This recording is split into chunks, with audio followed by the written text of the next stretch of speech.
எங்கேயோ பிறந்து எங்கேயோ வளர்ந்து எங்கேயோ வாயிற ஒரு இடத்துல ம் உனக்கு எனக்கு ஃபிக்ஸ் பண்ணி வச்சான் பாரு என் அப்பா.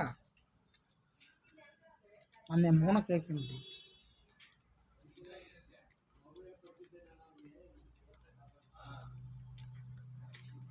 அதான் நான் நீங்கள் சொன்னேன், குறத்தி குறவனுக்கு ஏற்ற குறத்தின்ற மாதிரி, திருடனுக்கு ஏற்ற திருடி, இந்த மாதிரி வில்லனுக்கு ஏற்ற வில்லின்ற மாதிரி எல்லாமே நீ தான். அந்த மோவன் ஏதோ ஒன்றும் காரணம் இல்லாத பண்ண மாட்டான்.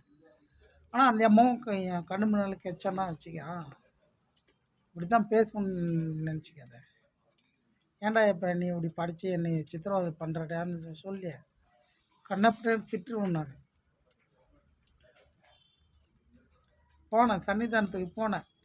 ஒரு 30 செகண்ட் இருக்கும், அவ்வளோதான். அவர் போலீஸ்காரங்க போப்பா அப்படின்னாங்க.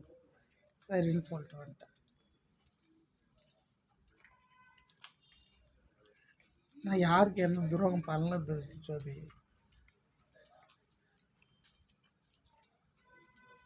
எனக்கு நீ வேணும்டி.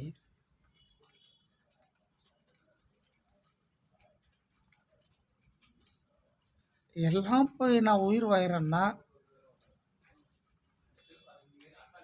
நான் வந்து ஒரு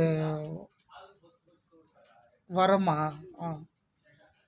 வரமா கட்டலையா, அது அது வந்து சாபமாக மாறக்கூடாதுன்னு நினச்சிட்டு நான் இருக்கேன்.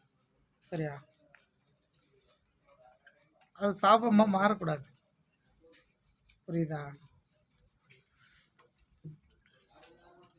அது மாறுச்சுன்னா என்ன ஆகும்னு உனக்கு தெரியும். நீ படித்தவன், நான் படிக்கிறவன். மாறக்கூடாதுன்னு தான் நினைக்கிறேன். போராடுறேன் பொத்தியில் நின்று. என்னாடி உன் ப்ராப்ளம்? நான் உன்னை கால் பண்ண சொல்லியே. நான் உன்னை கேட்குறதுக்கு கால் பண்ண சொல்லலை. சரியா? இன்ஸ்டாகிராமில் வா. இன்ஸ்டாகிராமே எனக்கு என் ஃபோனில் செல்லில் ஒர்க் ஆகலை.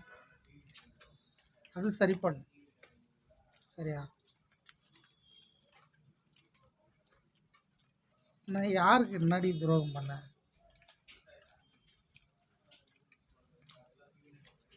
எனக்கு ஏன் அப்படி நடக்கணும்?